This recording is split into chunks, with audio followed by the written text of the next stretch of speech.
Dia ngomong sama saya, jangan, katanya, saya ini adalah korban terjebak.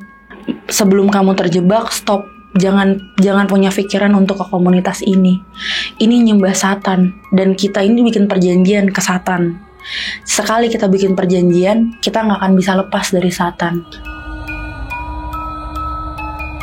Kita nggak nyerah nih mas, dari sana kita cari lagi orang pintar, sampai di mana titik teman saya mungkin udahlah nyerah, kita udah nggak bisa nih berobat kemana-mana lagi. Saya datang, saya mau ngasih info nih, ada teman saya ngasih orang pintar di sebuah daerah terpencil ke rumah teman saya. Teman saya mengakhiri hidupnya mas.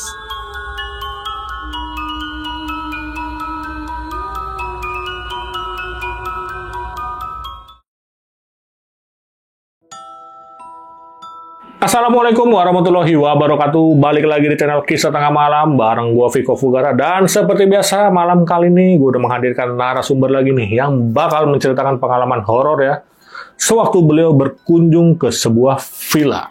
Langsung aja nih kenalan, sebelah gue udah ada Mbak Lexa. Selamat malam Mbak Lexa. Halo malam. Gimana kabarnya Mbak Lexa? Baik, thank you udah diundang. Oke Mbak. Ini Mbak ini kan waktu itu mau ke villa ya Mbak ya? Nah itu di daerah mana kalau boleh tahu? Kita di daerah Banten waktu itu. Daerah Banten. Kebetulan kita nih berlima ke sana gitu. Oke, berlima. Nah di sana berapa hari? Kita ada 6 harian, hampir seminggu lah ya. Wih, lama juga nih ya. Oke. Nah ini berarti di Banten pinggir pantai? Betul, pinggir pantai. Oke. Banyak lah ya villa di sana pinggir pantai ya. Nah ini tahun berapa sih Mbak kalau boleh tahu? Kalau tahun sekitar 2017-2018. Akhir 2017-an lah ya. Oke, berarti udah agak lama juga nih. Iya. Nah berarti di villa ini Mbak berlima nih ya? Berlima. Dan tadi kan sempat cerita sedikit karena dikasih liburan gratis. Betul. Nah ini siapa yang ngasih liburan gratis ini nih? Jadi kita nih berlima sahabatan lah kalau kata orang sekarang nih, anak sekarang bestian gitu ya. Jadi saya punya temen, kita sebut aja si A lah ya. Yeah. Si A ini dia punya cowok, kebetulan yang punya villa tersebut gitu mas. Jadi si cowoknya ini memang notabene orang kaya lah gitu. Dia punya villa di salah satu daerah pantai tersebut. Oke, berarti ini diajak nih sama teman Mbak nih, sama cowoknya, diajak liburan. Betul. Dan tapi ternyata akhirnya membagongkan ya. Oke. Untuk cerita selengkapnya kita tahan dulu ya Mbak ya. Iya. Nah, bagi kalian yang penasaran dengan ceritanya Mbak Lexa nih, simak terus sampai habis, jangan skip. Dan sebelum mulai, gue mau ngingetin lagi nih buat kalian yang pengen bercerita juga nih seperti Mbak Lexa di sini, bisa langsung klik link yang ada di deskripsi di bawah ini. Dan satu lagi nih buat kalian yang udah nonton tapi belum subscribe, langsung aja klik tombol subscribe sekarang agar kita makin semangat memberikan asupan-asupan horor ke kalian. Oke, nggak usah lama-lama lagi, Kisah Tengah Malam dimulai.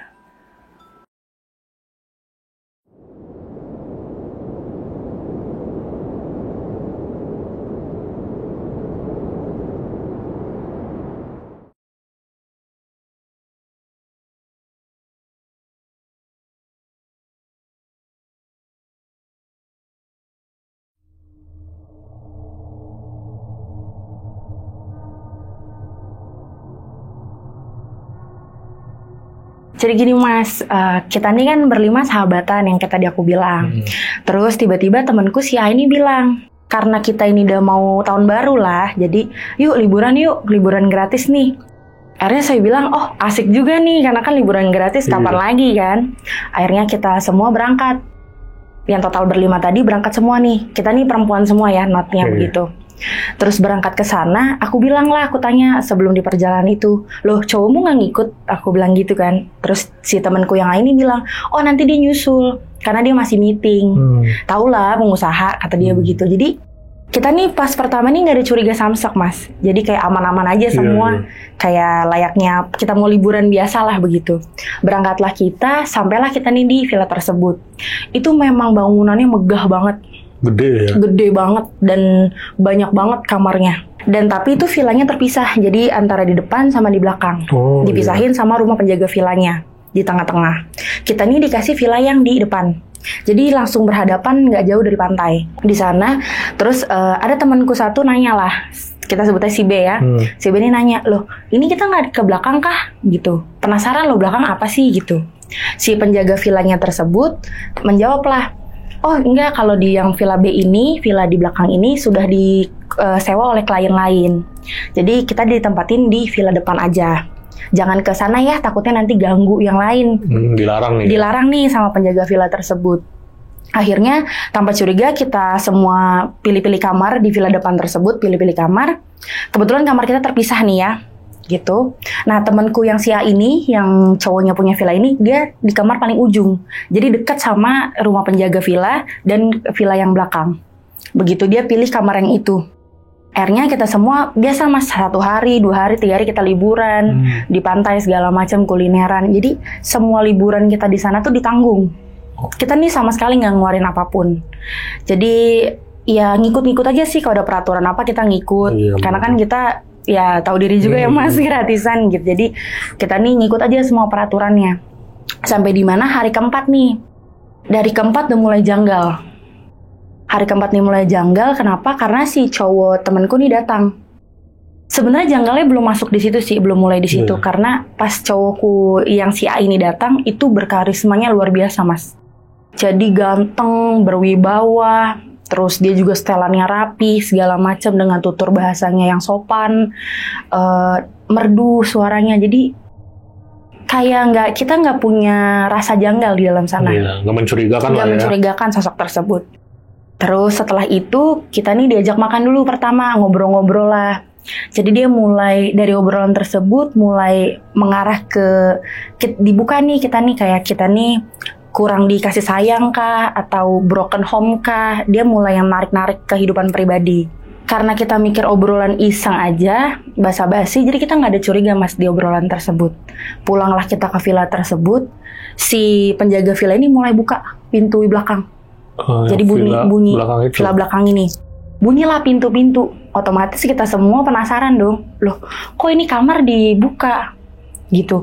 Katanya mau ada klien atau ada klien, tapi kok kamarnya dibuka semua.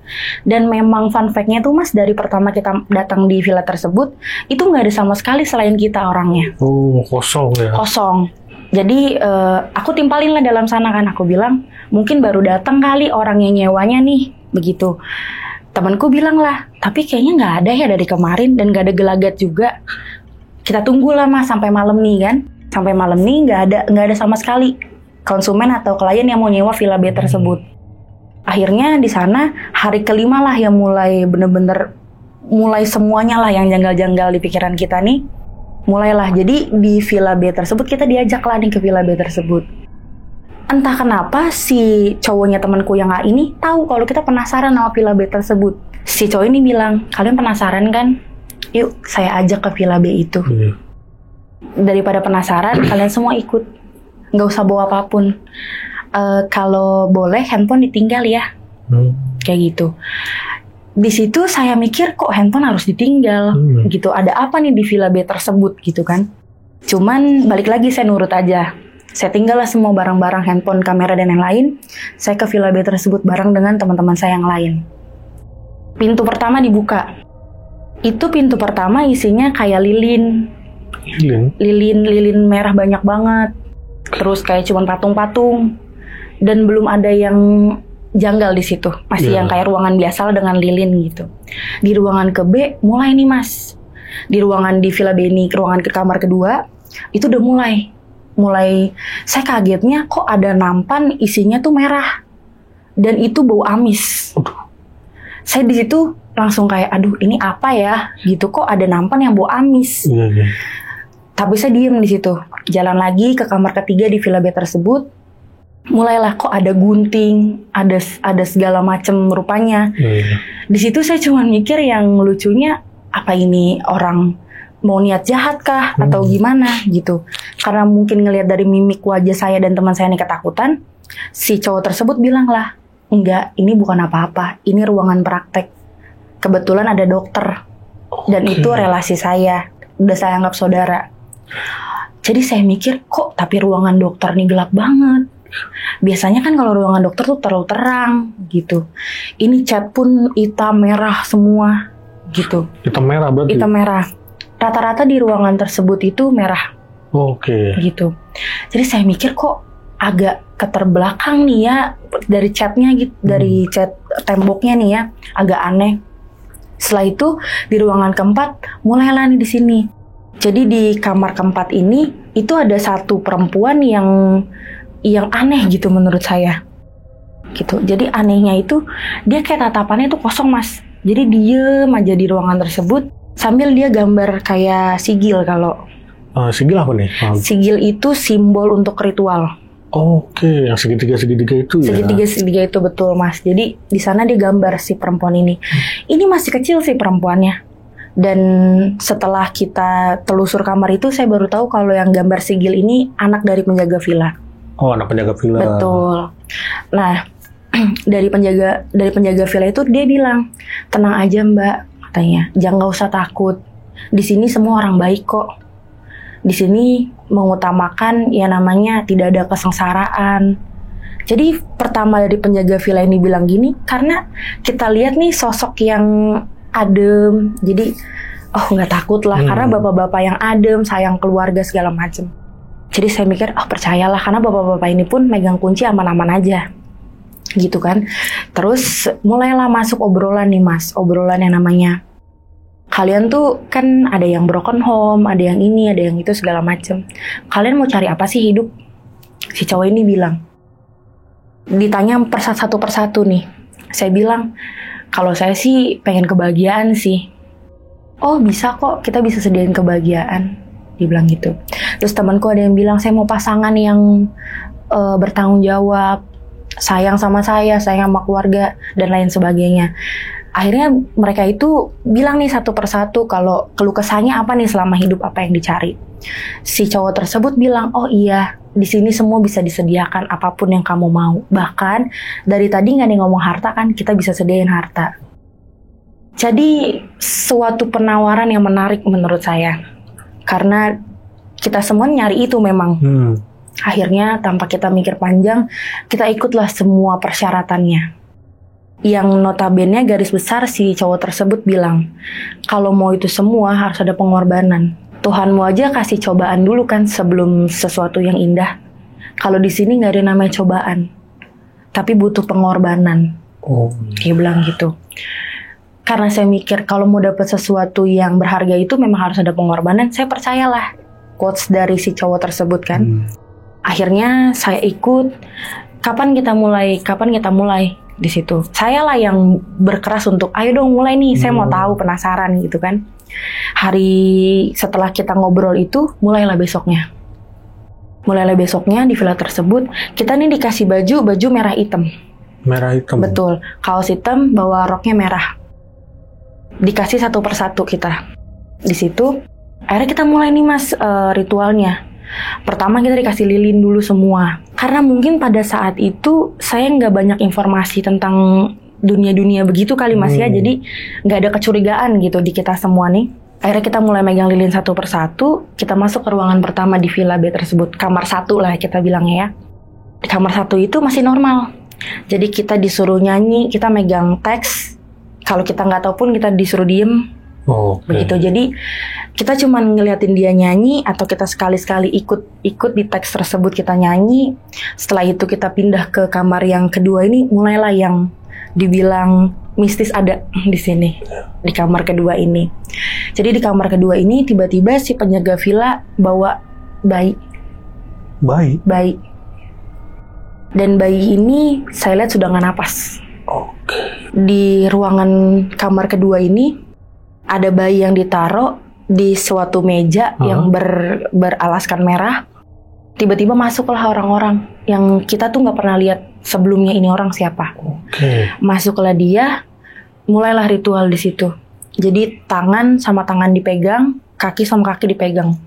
Jadi itu dibelah bayinya.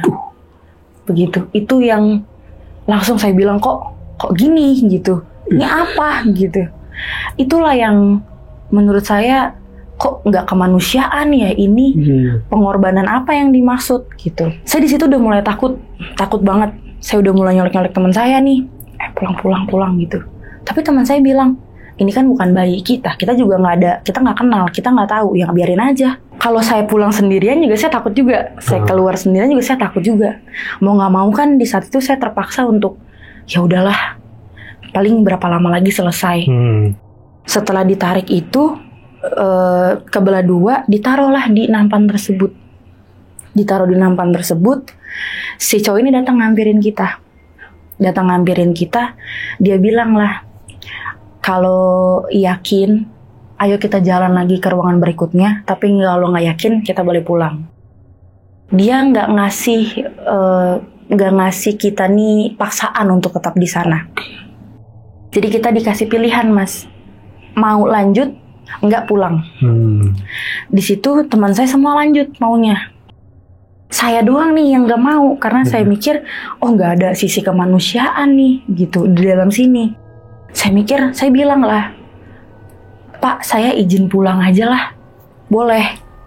Terus dia bilang lah, boleh, katanya. Ini saya kasih ongkos buat kamu pulang.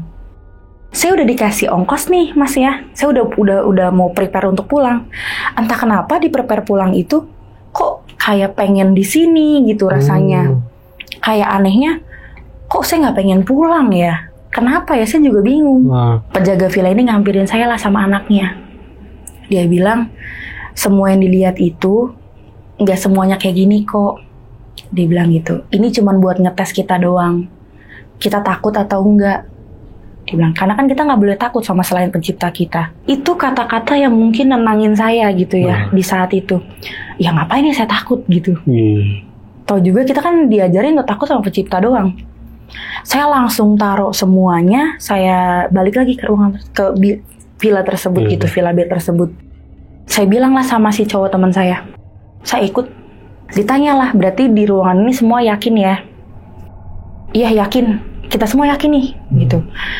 Berarti nggak ada yang boleh pulang. Saya tanya lagi sekali lagi, semua yakin berarti nggak ada yang boleh pulang sampai ritual ini selesai. Iya yakin. Kita nih nggak dijelasin kalau apa yang terjadi, dan kita juga nggak punya pertanyaan sih di saat itu, apa yang terjadi kalau ritual ini nggak selesai. Karena kita udah fokus aja, yakin kita mau nyelesain ritualnya. Di nampan tersebut itu masih ada bayi yang udah dibelah itu, dicampurin lah minuman-minuman keras di dalam sana. Terus diambil satu loki, si cowok ini minum. Jadi dia diambil di gelas kecil gitu, si cowok ini minum. Menurut saya, aduh ini kok ekstrim banget gitu ya.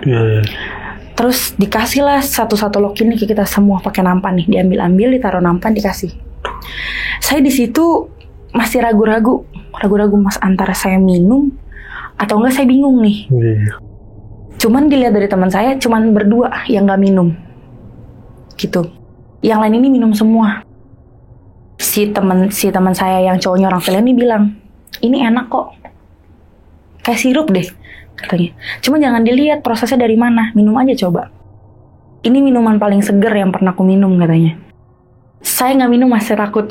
Dan saya juga ngerasa, maaf ya, jijik gitu. Karena kan ada bayi tersebut gitu kan. Saya nggak minum, cuman teman saya minum nih. Yang di sebelah saya nih, yang tadinya awalnya takut juga. Dia minum, saya tanyalah ke sebelah, gimana rasanya? Nggak ada darahnya. Malah kayak minuman biasa, katanya. Seger malah, katanya. Kok saya mikir, kok ini kita semua nih kenapa ya gitu. Di situ masih yang antara saya takut, saya penasaran, saya bingung, semua tuh campur aduk tuh di situ, Mas. Terus si cowok ini bilang, kamu kenapa nggak minum? Nunjuk ke saya nih ya, nunjuk ke saya. Kenapa kamu nggak minum? Saya takut. Boleh nggak nanti dulu? Kamu mending keluar aja deh. Enggak. Jadi di sana kalau saya nggak minum pun bagaimana gitu. Saya disuruh keluar. Ya akhirnya mau nggak mau saya minum, Mas. Endingnya mau nggak mau saya minum. Kalau ditanya rasanya, nggak ada rasa darahnya, nggak ada sama sekali yang menyengat di gelas itu. Dan nyampe di tenggorokan saya pun aman-aman aja gitu. Mau nggak mau saya minum. Akhirnya kita lanjutlah ke ruangan berikutnya, ke kamar berikutnya. Yang ke ruangan berikutnya yang dokter. Dokter itu. Jadi kebetulan teman saya nih, kita tahu adalah lemah janin. Lemah janin tuh gampang gugur, Mas. Jadi kalau ini yang kita tahu pertamanya ya. Jadi dia ini kalau hamil keguguran, kalau hamil keguguran. Ini yang pertama kita tahu. Ternyata setelah kita masuk ke ruangan tersebut, dibukalah lemari yang isinya bayi semua. Teman saya langsung bilang, rata-rata ini bayiku. Bayinya dia? Bayinya dia. Aduh. Saya nggak ngerti teman saya udah sakit atau gimana, saya udah nggak paham, Mas. Dia hamil, digugurin, dikasih bayinya begitu. Ada yang di toples belum berbentuk, ada yang udah berbentuk.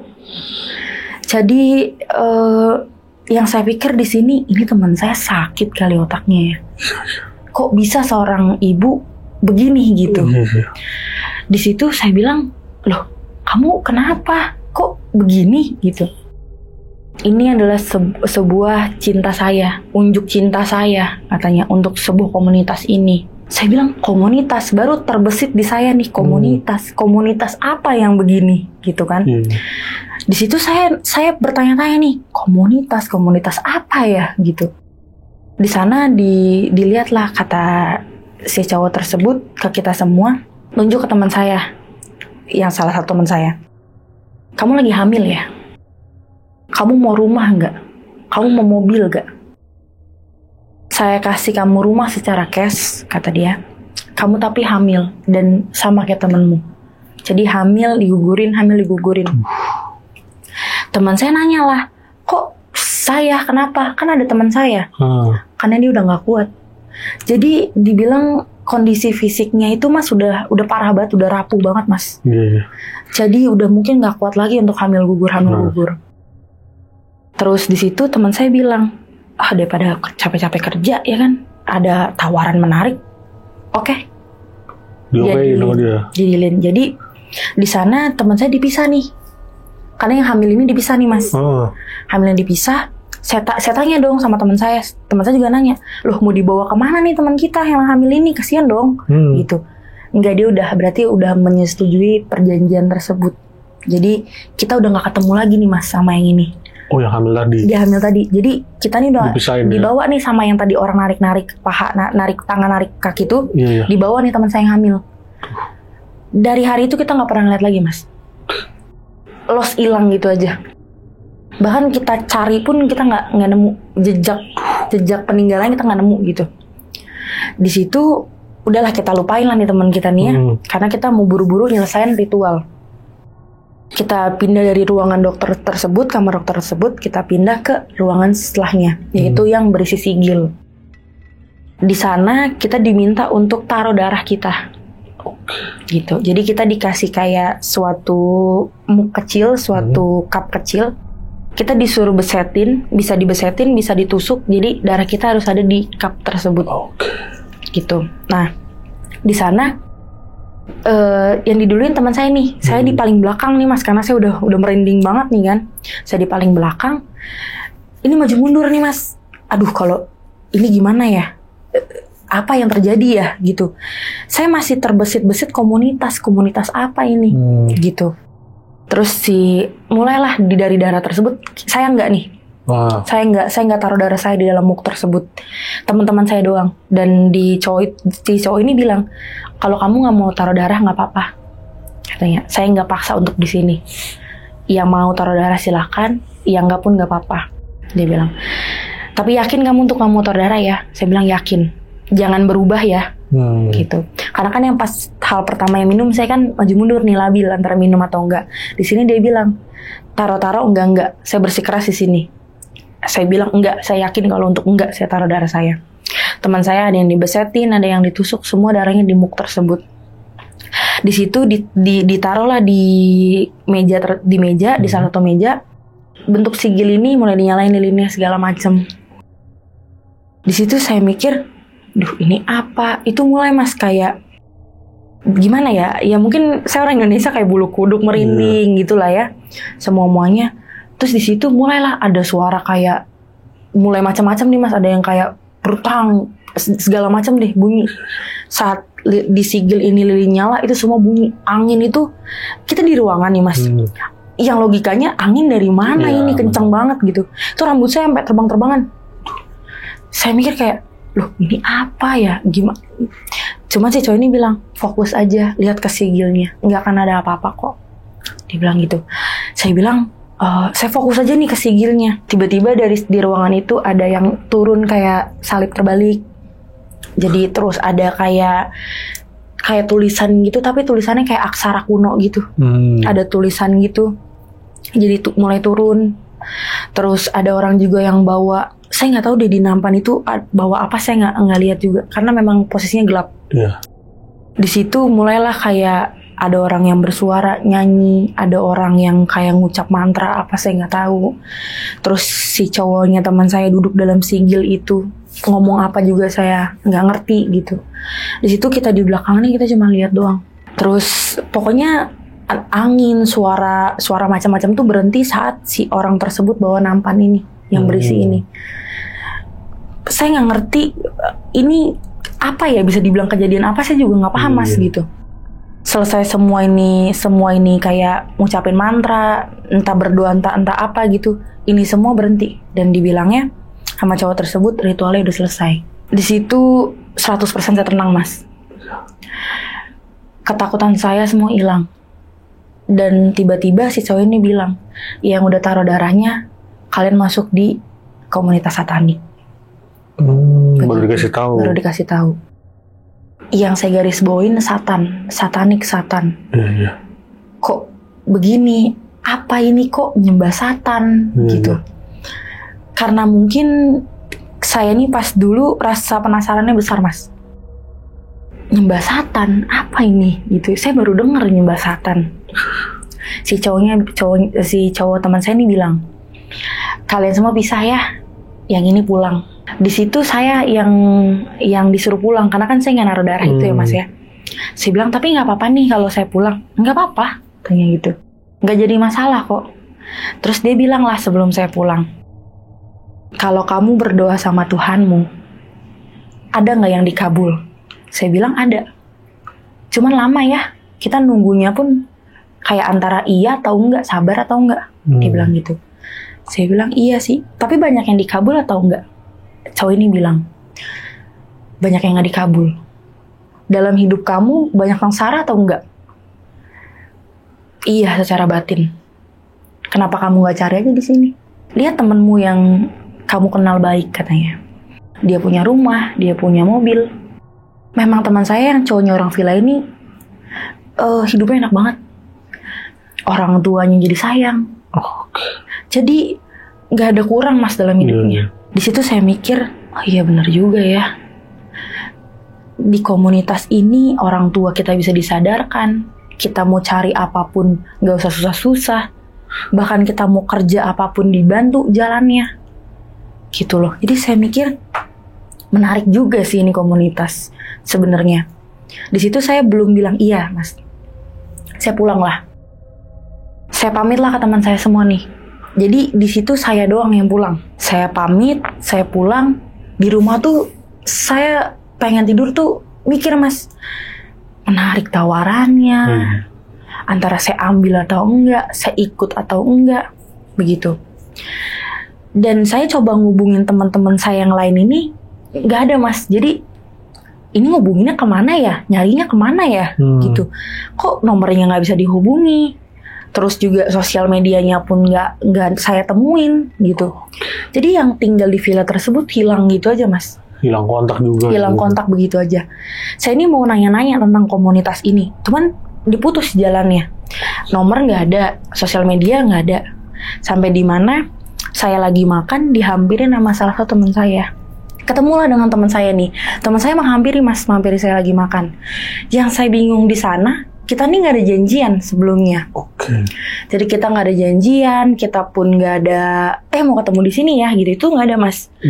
Tiba-tiba saya lagi makan dihampirin. Loh, saya kaget dong. Kok bisa tahu saya di sini gitu? Dia bilang lah, gimana tawarannya? Kamu mau nggak? Sebagai jaminan gini deh, saya kasih kamu handphone untuk kita kontak-kontakan. Saya dikasih 1 buah handphone. Dan itu handphone lumayan mahal pada saat tahun itu ya. Di situ saya dikasih, saya bilang, loh kenapa nggak pakai handphone saya aja? Kenapa harus dikasih handphone ini? Enggak, kamu kontaknya bisa lewat handphone ini aja. Saya mikir, ya udahlah dikasih handphone ya kan, ya udah saya terimalah handphonenya. Saya bilang, kapan? Nanti di call. di call di handphone ini ya, katanya kamu standby aja, handphone ini jangan mati, katanya gitu. Oke, saya dari situ, saya tunggu nih 1 hari, 2 hari, dan lain hari sebagainya, nggak ada kontak dari mereka. Tiba-tiba saya lagi ngobrol dengan keluarga, dikontak lah. Saya balik ke kamar, saya jawab teleponnya, dan ini pun nomornya nggak kelihatan. Jadi private number, nomornya nggak kelihatan, saya angkat. Saya di situ cuman bilang tanggal berapa, terus di hotel mana, dan di ballroom, dan kita bawa persyaratan kayak pakai baju warna hitam, semua serba hitam, begitu. Nah di situ saya antara maju mundur nih mas, saya datang atau saya enggak, saya masih bingung di situ. Dari telepon itu mulai banyak nih masalah di keluarga saya nih mas, kayak mungkin orang tua saya udah nggak cocok lagi dengan saya, terus juga ada hubungan asmara yang kandas segala macam. Jadi saya nggak punya tempat untuk cerita. Saya mikir, oh ya udah saya sendirian nih, ya udahlah saya coba aja ke komunitas itu. Yang kita tahu adalah komunitas itu penuh rasa kasih sayang, kita mau apapun dikasih gitu. Saya mikir ya udahlah, saya mengiyakan diri saya untuk ke sana. Di situ tiba-tiba saya 1 hari nih sebelum saya ke sana, teman saya nih yang salah satu tinggal di villa tersebut datang ke rumah saya. Saya pun kaget karena kita nih semua nih nggak ada kontak-kontakan, ya kan? Terus teman saya datang ke rumah, dia bilang, kamu mau datang ya besok ke salah satu hotel yang dikasih ini nih mas. Saya bilang, oh iya, saya udah capek deh hidup begini. Mau kemana, mau nyari apa juga saya nggak tahu gitu. Saya mau gabung aja, barangkali entah diri saya yang lebih baik berubah gitu, entah apa. Saya mikirnya cuma gitu aja. Teman saya bilang, jangan Lex. Loh, kok jangan? Kan kamu udah enak, ada rumah, ada mobil, ada semua gitu. Kok kamu nyuruh saya jangan gitu? Saya di situ cuma mikir, teman saya mungkin nggak mau kali ngeliat saya senang. Saya punya rasa sisi jahat di dalam sana gitu ya. Kok kamu nggak bolehin, kenapa gitu? Apa kamu nggak mau aku senang juga gitu? Teman saya bilang, jangan, nanti kalau kamu kesana kamu bakalan kaget. Dia bilang gitu. Kagetnya kamu nggak akan bisa lepas dari komunitas itu. Loh, kamu aja bisa kesini, maksudnya nggak bisa lepasnya gimana nih? Dalam ilmu spiritual kamu nggak bisa lepas. Kamu mau kemana, kamu akan tetap balik lagi ke komunitas itu, balik lagi. Jadi teman saya tuh ngeyakinin kita nih fisik nggak ada masalah mas, nggak kekerangkeng apapun, tapi untuk ilmu spiritualnya yang nggak kerangkeng. Jadi kayak kita nih dibikin linglung mungkin gitu ya garis besarnya. Terus saya bilang, emang di dalam sana ada apa? Gitu. Teman saya ngejelasin lah, dalam sana kayak free sex. Jadi dibebasin antara cewek sama cewek, cowok sama cowok gitu. Terus pokoknya nggak ada sisi norma agama di dalam sana. Saya kaget dong, saya bilang, loh kok begini? Ini komunitas apa sih sebenarnya gitu? Dia bilang, jadi kita ini di dalam sana untuk menghujat Tuhan. Jadi kita nih keluar dari apa yang diajarin sama orang tua, diajarin sama sekitar tentang agama. Jadi di dalam sana kita benar-benar dijelasin agama tuh seperti apa sih gitu. Tuhan tuh seperti apa dan lain-lain. Jadi keraguan kita sama agama, keraguan kita sama Tuhan, terus keraguan kita kan doa-doa, di sana tuh dijawab semua. Kenapa doa kita nggak dikabul, segala macam lah gitu. Saya mikir, oh berarti ini pembuktian dong, komunitas ini pembuktian terhadap sesuatu yang mungkin ada manusia yang ragukan gitu. Di situ saya mikir, tapi balik lagi, antara saya datang nggak ya besok ke hotel tersebut gitu. Saya ini udah mau berangkat nih mas, di hari saya mau berangkat ini, tiba-tiba teman saya ini datang lagi ke rumah. Dia bilang, jangan Lex, saya mohon jangan, katanya gitu. Ya kenapa sih? Ya udahlah kan ini hidup gue gitu. Terserah gue lah mau kayak gimana. Saya cuma bilang, saya udah kesel nih posisinya. Ya gue mau iyain kayak mau enggakin ya terserah gue lah gitu. Udah lu gak usah ikut campur-campur lah, aku bilang gitu.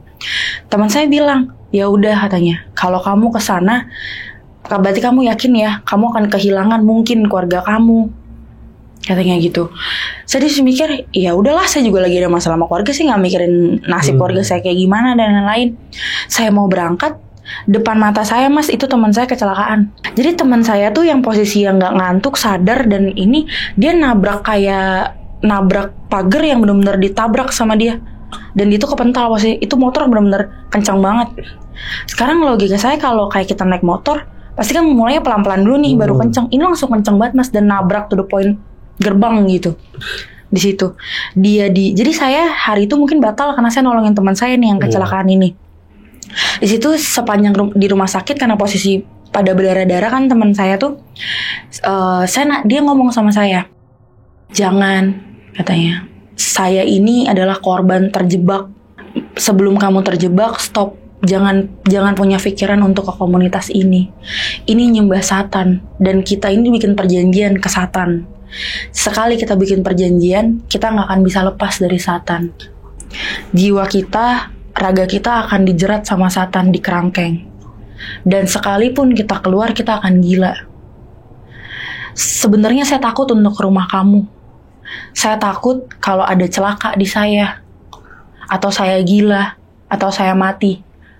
Tapi karena saya ngeliat kamu belum terjebak, pantasnya saya untuk bilangin kamu. Di situ saya langsung mikir, oh ini perjanjian ke Satan. Takut juga sih Mas, saya takut juga gitu. Cuman saya mikir rasa penasaran saya sih mungkin yang lebih besar gitu ya. Saya mikir ya udahlah, mending gak usah gitu. Saya lupain lah ini.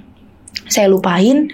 Tiba-tiba teman saya nih yang hamil ini yang kedua, yang hamil juga, dia ngomong ke saya mau keluar, tolong saya, bawa saya ke orang pintar, tolong saya.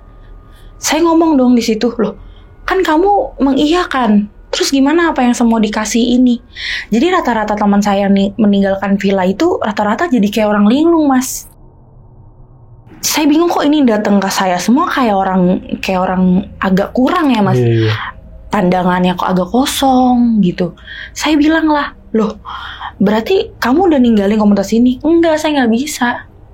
Jadi yang saya ingat teman saya pakai cincin. Dan setiap cincin itu dilepas, dia kayak mau bersuara, gak bisa Mas, kayak asli kayak orang kerasukan tapi gak kerasukan. Terus kayak mukul diri sendiri lah, terus kayak aneh deh gerak-geriknya. Dari sana saya bilang, yaudah yuk kita ke orang pintar yang notabene kayak dukun dan lain gitu ya. Terus ke orang pintar, kita ke daerah yang dibilang, oh ini bagus nih ilmu spiritualnya. Ke daerah-daerah tersebut orang pintarnya pada gak mau Mas. Ada yang teman saya belum sampai udah enggak, kita nggak bisa, pulang-pulang. Padahal kita belum masuk ke rumahnya, belum duduk, belum ngomong, udah pulang-pulang. Ada lagi yang baru dipegang tangannya udah, oh saya nggak mau kalau ini, taruhannya ke saya sama keluarga saya. Jadi seluruh banyak rata-rata orang pintar yang kita datengin nolak. Bahkan di situ kita udah benar-benar frustasi nih Mas. Duh, ngobatin teman saya gimana ini gitu. Karena ibunya pun minta tolong nih sama saya Mas. Tolonginlah Lexa anak saya. Di rumah dia jadi makan gak mau. Terus ditanya apa juga kadang gak nyambung. Jadi dibilang gila ya mungkin hampir Mas. Terus ketemulah saya ke salah satu orang pintar ini. Dia bilang lah, jadi kalau orang pintar ini bilang, kalau kamu udah bikin perjanjian sama Satan, berarti harus ada jiwa yang dikorbankan. Baiknya kamu gila. Saya nggak bisa nyembuhin.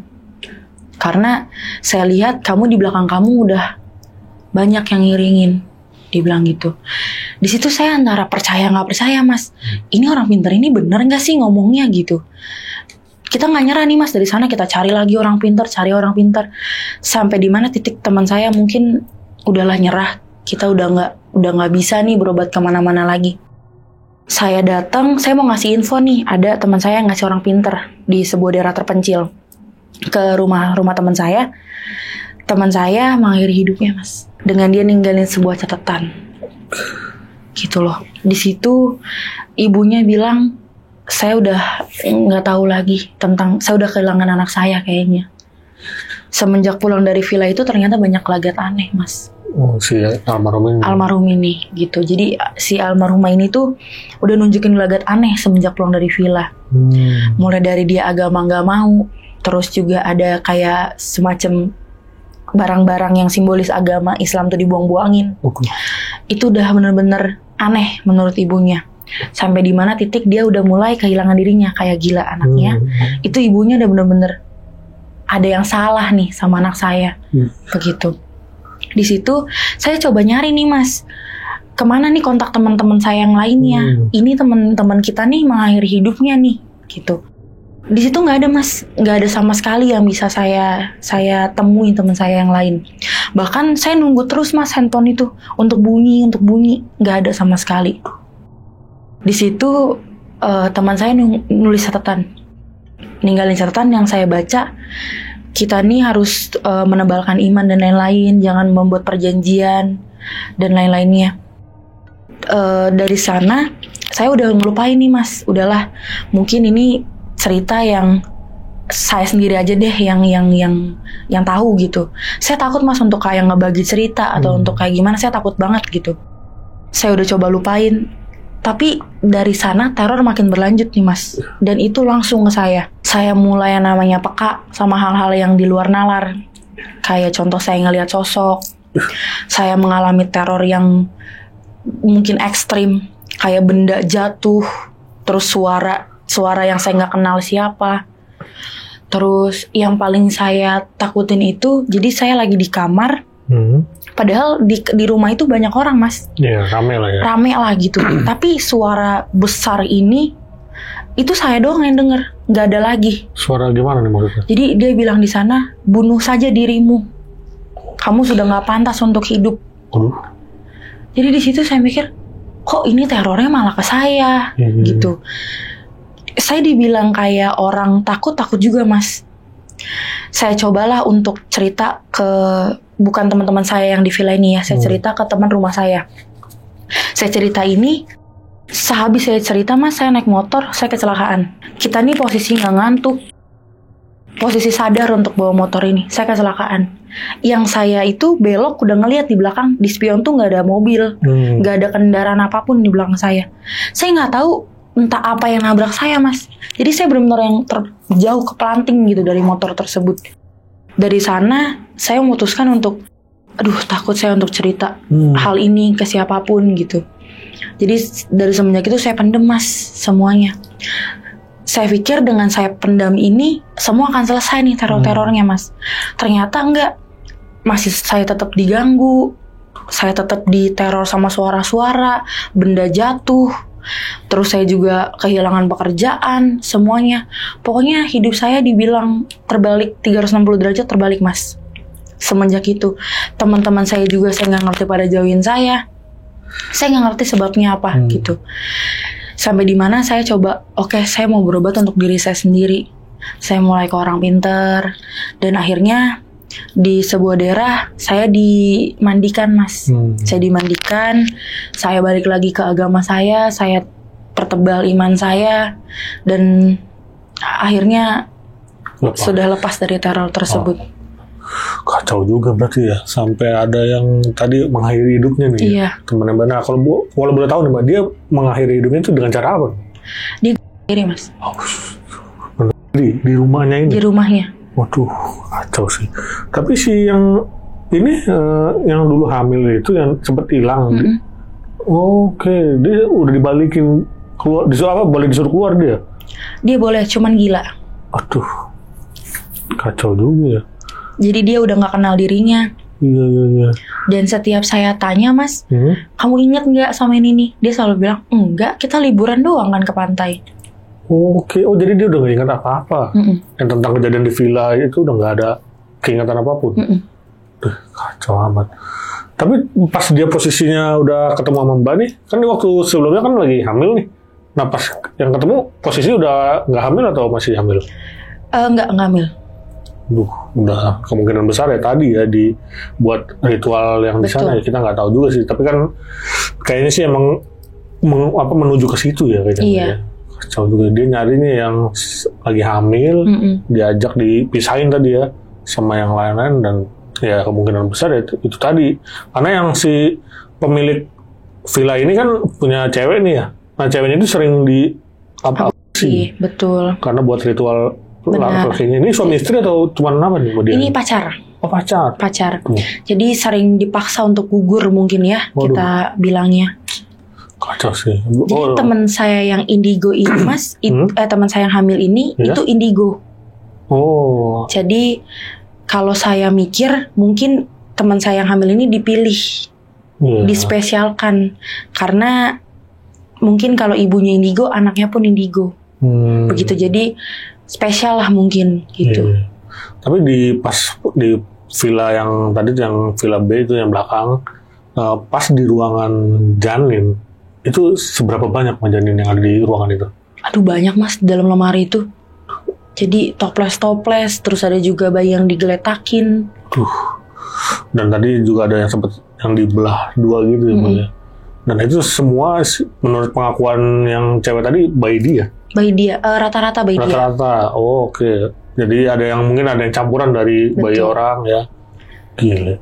Nah, tapi yang pas dari yang ritual pertama tuh yang pas ngebelah, kan ada orang lain tuh yang datang. Itu nggak tahu dari mana mereka. Nggak tahu kita. Dan dari hari pertama kita sampai di villa itu kita nggak lihat mas. Nggak ada. Nggak ada. Oke, tapi di sekeliling villa itu ada villa lagi nggak sih? Apa cuma satu doang villa ini?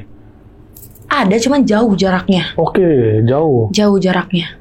Jadi di daerah itu paling besar villanya mas. Oke, pokoknya paling gede lah ya. Paling gitu besar ya. villanya. Gile. Nah, untuk rata-rata kira-kira ini perkiraan rata-rata usia yang datang itu kira-kira udah bapak-bapak atau masih anak muda atau gimana? Ada bapak-bapak, ada anak muda, rata-rata anak muda. Campuran ya. Campuran. Dan mereka sangat berkarisma, tampan. Oke, jadi mungkin dia membernya udah lama ya. Dan tapi kenapa dia ritual kayak gitu lagi? Apa cuma buat nunjukin ke yang baru datang apa gimana? Kalau saya sih kurang paham. Kemungkinan kalau menurut saya memang tugasnya mereka. Jadi mungkin di komunitas tersebut itu punya tugas khusus mas. Jadi mungkin ada yang cari untuk member, ada yang tugasnya untuk bayi gitu. Iya. Mungkin saya mikirnya sih kayak gitu. Tapi pas disuruh minum air tadi tuh yang bekas campuran darah, yang tadi orang-orang datang tadi ikut minum atau cuma ngeliatin? Enggak, ngeliatin aja. Oh, mungkin karena mereka udah ngelakuin kali ya. Iya, betul. Oh, berarti benar. Jadi cuma buat mantau yang member, ibaratnya member baru nih. Benar. Member baru, dia yang ngawasin, mereka yang prosesin ya, sampai ke yang tadi temannya yang hamil dipisahin di ruangan yang tadi yang bisa dibilang itu ruang bedah ya. Betul. Yang katanya menurut pengakuan tadi yang punya villa katanya itu ada dokter. Iya. Temennya. Kacau juga sih. Berarti di situ ada praktek aborsi juga ya? Ada mas. Dan pasti aborsi yang salah. Iya benar-benar, dan disalah gunain juga kan untuk janin-janinnya. Nah tadi kan yang nyamperin Mbak lagi makan nih yang si almarhum ini berarti apa beda orang lagi? Beda orang lagi. Nah kalau itu dia kelanjutannya gimana? Si ini yang kalau dia gila mas, yang selain dari teman saya nyamperin ini dia gila. Oke, tapi masih ada sampai sekarang. Masih ada. Tapi gangguan jiwa. Gangguan jiwa. Tuh. Dia sudah lupa dirinya, ditanya pun nggak nyambung. Oh, oke. Nah berarti kan tadi berlima ya, berarti ya 5 orang, yang satu kan Mbak, yang satu udah meninggal, berdiri, satu gila. Nah yang 2 ini? Ini kita udah nggak pernah kontak-kontakan. Udah nggak ada kabar lagi. Sama yang ini salah satunya yang ini tadi cowoknya yang punya ya. Betul. Oke, kacau juga sih. Sampai hilang kontak begitu, dan keluarganya mereka juga kita nggak tahu ya rumahnya maksudnya di mana ya. Betul. Jadi, saya pengen banget mas sebenarnya kayak ke rumahnya untuk nanya kelanjutannya gimana, keberadaannya gimana, tapi saya nggak tahu rumahnya di mana. Karena kita nih teman kosan gitu mas. Oh iya, karena ketemuannya di kos-kosan gitu ya. Tapi Mbak pernah ini lagi nggak sih, maksudnya nyamperin lagi nggak sih ke tempat villa yang pertama kali datang itu? Oh iya, saya nih sama salah satu teman saya yang tadi almarhum ini nyamperin mas. Jadi sempat nyari lagi. Sempat nyari. Jadi saya bilang lah sama teman saya yang almarhum ini, ayo anterin yuk ke villa itu, gitu. Teman saya bilang, oh yaudah yuk, gitu. Saya nggak tahu emang teman saya yang almarhum ini tahu kalau kita nggak akan nemuin apa gimana, saya nggak ngerti juga. Atau mungkin dia tahu tapi dia nggak ngasih tahu, saya juga bingung juga mas. Jadi kita nyari itu udah 3 hari. Jadi kita datang ke daerah itu, kita nyari hari pertama nggak ketemu mas. Oke. Kita memutuskan untuk nginep, gitu. Karena penasaran kok nggak nemu jalannya gitu. Saya ini bisa dibilang tuh tipikal yang mudah inget kalau untuk jalan gitu dan lain-lain. Ini saya nggak bener-bener nggak nemu Mas. 3 hari saya cari, saya muter-muter di situ. Dan fun fact-nya saya tanya sama ada di sana tuh warung yang kecil gitu. Saya tanya, villa mana? Apa? Gitu. Nama villanya apa? Gitu. Dan kebetulan villa itu nggak ada namanya Mas. Jadi memang villa pribadi. Villa pribadi. Si cowoknya teman saya. Tuh. Berarti sempat dicari lagi nggak ketemu? Nggak ketemu. Sampai 3 hari sih, niat banget buset. Tapi si teman Mbak ini nggak ngasih tahu, maksudnya ini salah nih, apa syaratnya harus gimana pas biar ketemu villa ini? Dia bilang ya udah kalau kamu lah yang penasaran, kamu yang cari jalannya. Gitu. Dia ngasih tahu cuma gitu doang. Dia nggak ngasih tahu cara-caranya supaya biar ketemu nih. Nggak ngasih tahu dia. Oke. Dan orang sono, tapi Mbak yakin ya, maksudnya alamatnya bener, lokasinya bener yang Mbak cari ini maksudnya? Iya, saya yakin soalnya hari pertama saya coba ke jalan yang saya benar-benar inget gitu, dan itu nggak ketemu. Hari kedua saya coba jalan lain dan nggak ketemu juga. Dan hari ketiga saya coba lagi. Bahkan itu saya nyari sampai saya benar-benar saya lewatin yang jalan saya nggak pernah lihat gitu, saya lewatin itu nggak ada Mas. Saya takut entah saya kelewatan apa saya kemunduran gitu. Saya benar-benar cari nggak ada villanya. Kacau. Berarti hilang gitu aja ya? Iya. Antara dibilang hilang atau emang dibikin apa ya? Maksudnya dibikin linglung atau gimana kita nggak tahu ya. Tapi kan menurut gelap aja gitu Mas lihatnya. Gila juga sih. Tapi pas di sana nih, berarti kan cuma 5 ya Mbak ya? Iya. Yang orang datang itu, yang baru datang itu rame nggak berapa orang dia? Dia ada 4 orang. 4 orang. Oke. Kemudian dari sebelah sana atau gimana ya, dari rumah sekitar kali? Kalau saya rasa sih dibawa sama cowoknya teman saya sih datangnya. Cuman mungkin nggak langsung kelihatan kita. Iya, di satu ruangan dulu mungkin. Betul. Ya. Nah Mbak, tadi kan udah ngeliat ritualnya, udah ngeliat segala macam kayak gitu. Mbak ada niatan nggak buat ngelapor ke polisi atau gimana? Sebenarnya kalau dibilang lapor polisi, kebetulan ada salah satu keluarga saya yang memang polisi. Saya coba sharing lah ke beliau. Saya coba sharing, saya ceritain semua. Dan saudara saya ini bilang kalau nggak ada dokumentasi kita nggak bisa Mas. Nggak bisa langsung ke TKP ya. Betul, karena saya bilang handphone saya kan yang saya bilang tadi Mas ditahan dan nggak boleh dibawa ke ruangan tersebut. Benar. Jadi polisi pun mungkin nggak bisa tindak lanjutin kalau nggak ada dokumentasi. Iya benar-benar susah juga sih kalau ngelapor kita nggak ada barang bukti gitu. Betul. Malah yang disangkanya malah kita nggak ada. Benar ya. Kita yang gila di sana. Iya benar-benar kacau. Dan juga alamatnya saya nggak tahu gitu. Dan juga untuk ke akses ke mereka juga kan saya udah diputus semua. Iya.